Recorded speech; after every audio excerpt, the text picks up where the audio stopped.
Assalamualaikum, halo teman-teman. Terima kasih ya sudah klik channel YouTube aku lagi. Nah, storytellingku kali ini sedikit berbeda dari sebelumnya ya. Tapi mohon maaf sekali sebelumnya. Video ini tidak bermaksud untuk menjelek-jelekan pihak manapun. Oke, paham ya? Nah, ceritaku kali ini murni dari berbagai sumber yang pernah berkunjung ke tempat yang akan aku ceritakan. Aku akan membahas kisah mistis yang terjadi di RSUD Sutomo, yang mana rumah sakit ini digadang-gadang sebagai salah satu rumah sakit terbesar dan terlengkap di Indonesia. RSUD Dr. Sutomo sudah berdiri sejak tahun 1938, sebelum Indonesia merdeka ya tentunya, dan menjadi salah satu rumah sakit peninggalan Belanda, salah satu bangunan bersejarah juga ya pastinya. Rumah sakit ini memiliki lokasi yang sangat luas dan strategis di tengah kota. Gedung-gedungnya juga sangat besar yang mampu menampung ribuan pasien di sana. Namun, di balik kelebihan yang ada di rumah sakit ini, banyak sekali kisah mistis yang pernah dialami oleh para pasien dan para penunggu pasien di sana. Nah, dari berbagai sumber yang sudah aku dapat, awalnya sih kayak agak kurang percaya gitu ya. Tapi tanpa aku pergi ke rumah sakit Dr. Sutomo ini, banyak sekali ya fakta mistis yang dialami oleh orang-orang terdekatku yang pernah menjaga pasien di sana gitu ya. Dan kejadian-kejadian mistis yang dialami oleh beberapa orang terdekatku membuat aku ini semakin semangat untuk membuat konten ini gitu. Nah, yang pertama, kejadian ini terjadi pada masa COVID melanda Indonesia kurang lebih 2 tahun yang lalu ya. Ya, oke, sebut saja namanya Mbak Reni dan anaknya yang bernama Farhan. Farhan yang saat itu berusia 3 tahun sedang mengidap penyakit difteri, yang mana dia harus dirawat dan diisolasi selama 14 hari di Rumah Sakit Umum Dr. Sutomo. Dia diisolasi di ruangan yang dekat dengan tempat parkir ambulan. Selama 13 hari berlalu, Mbak Reni ini tidak pernah merasa ketakutan ya selama merawat anaknya yang sakit. Terkadang sih dia hanya merasa kayak agak merinding ketika harus keluar ruang isolasi menuju toilet untuk mandi. Dia harus melewati koridor yang sepi dan lampu yang remang-remang. Namun, selama 13 hari ini dia tidak pernah mengalami hal mistis. Tapi, pada hari yang ke-13, saat malam hari pukul 8 malam, suami Mbak Reni yang berjaga di luar ruang isolasi beranjak keluar rumah sakit untuk membeli makanan.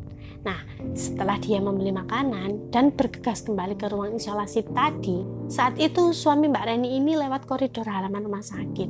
Dia melihat seorang satpam yang lari ketakutan di tengah halaman rumah sakit yang remang-remang dan gelap itu gitu teman-teman.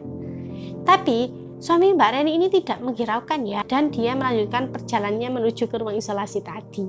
Nah, keesokan paginya, Farhan anak Mbak Reni ini sudah diperbolehkan pulang. Dan suami Mbak Reni ini mengurus administrasi sebelum pulang.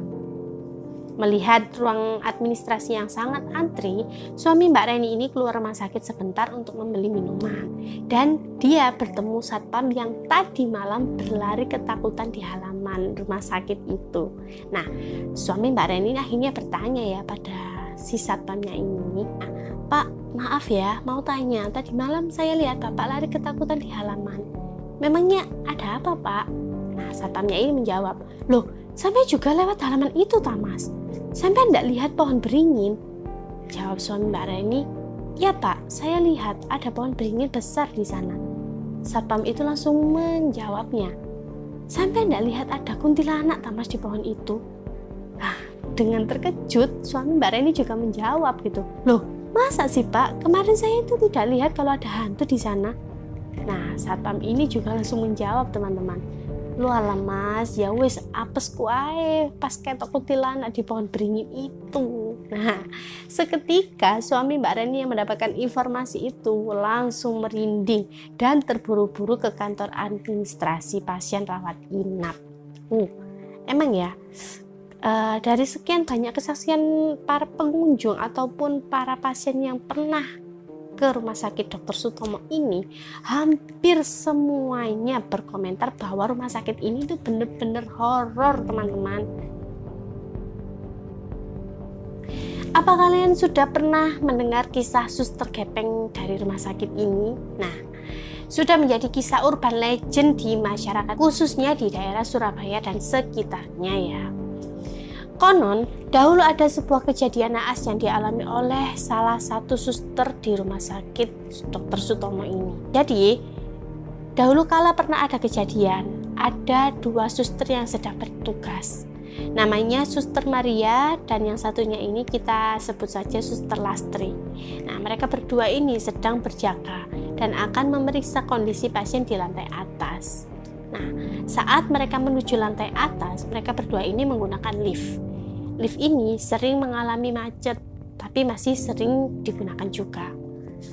Nah, saat mereka berdua ini memasuki kabin lift dan menekan tombolnya, lift ini tiba-tiba macet, tidak mau menutup pintunya, teman-teman. Suster Maria yang saat itu gegabah karena terburu-buru memeriksa kondisi pasien di lantai atas. Dia ini dengan kesal gitu ya, memukul-mukul pintu lift yang macet itu.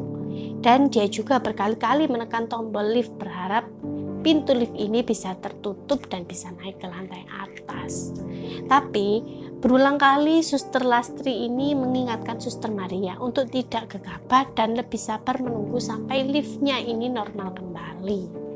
Namun, kejadian naas ketika Suster Maria berada di tengah-tengah pintu lift tersebut, tiba-tiba pintu lift dengan cepat menutup dengan sendirinya. Seketika itu, Suster Maria badannya terjepit. Suster Lastri yang ada di dalam kabin lift menjadi saksi hidup ya kejadian tragis tersebut gitu. Dia ini hanya bisa menangis dan histeris melihat Suster Maria yang sudah terjepit hingga meninggal di situ. Nah, setelah kejadian itu, sering kali penampakan hantu suster gepeng sering dialami oleh para penunggu pasien, teman-teman.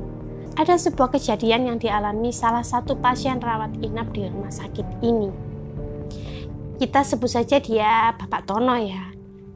Saat itu tidak ada salah satu keluarga yang menjaganya. Kebetulan juga ruang rawat inap Pak Tono ini tidak ada toilet dalamnya. Toiletnya berada di luar ruangan. Pada suatu malam pukul 3 dini hari, Pak Tono ini kebelet ya mau buang air kecil ke toilet. Tiba-tiba saat melewati depan lift, di tengah suasana yang sepi sunyi, Pak Tono mendengar suara lift turun. Sudah pasti dong, seketika Pak Tono kaget dan bergegas ke toilet dan terburu-buru kembali ke kamarnya. Dengan perasaan yang ketakutan, dia ini kembali ke kasur dan bersembunyi di balik selimutnya. Lalu, tiba-tiba ada suara suster yang memanggil. Pak Tono melihat suster itu berparas cantik bernama Maria yang bertulis di seragamnya. Dan dia memberikan Pak Tono obat. Pak Tono dengan sedikit heran, kok jadwal minum obatnya jadi jam 3 dini hari gitu. Biasanya obat diberikan perawat ketika pagi, siang, dan menjelang malam hari. Tapi Pak Tono yang melihat obat itu seperti yang dia minum biasanya, tanpa berlama-lama dia ini langsung meminumnya dan kembali bersembunyi di balik selimut sampai dia ketiduran.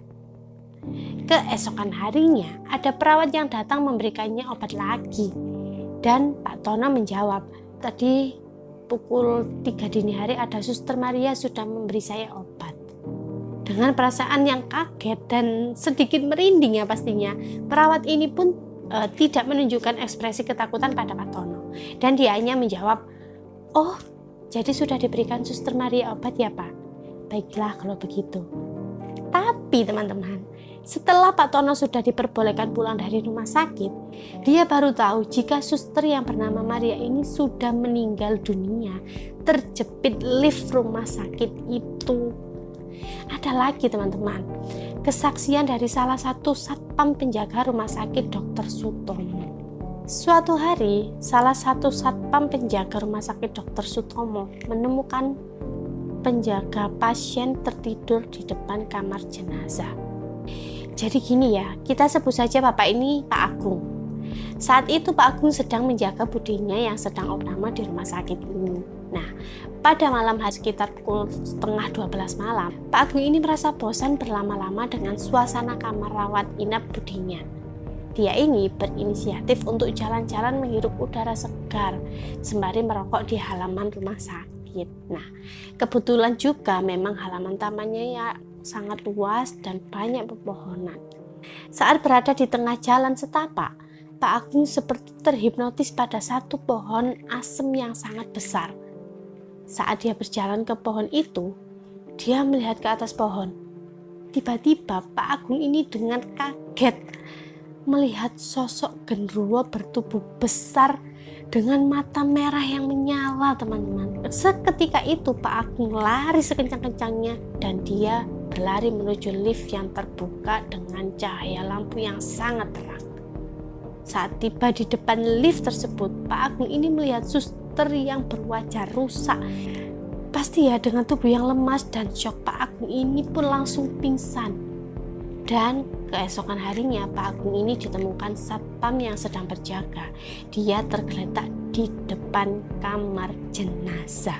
Saat dibangunkan oleh si satpam ini, Pak Agung semakin kaget juga ya, bahwa dia ternyata sudah tidur di depan kamar mayat, teman-teman.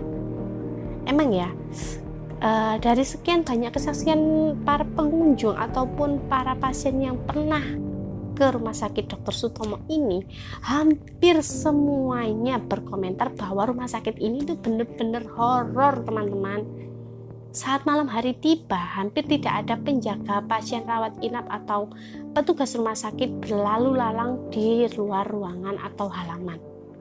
Pagar-pagar besi sebagai penyekat antar ruangan, lorong koridor yang panjang, ditambah lagi suasana sepi sunyi di area rumah sakit, makin menambah kesan mistis saat malam hari tiba.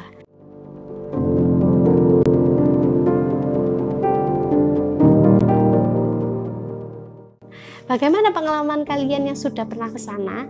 Apakah sehoror ceritaku juga? Tulis di kolom komentar ya. Oke, sekian kisah mistis di balik besarnya Rumah Sakit Umum Dr. Sutomo. Terima kasih atas waktunya ya teman-teman. See you next video.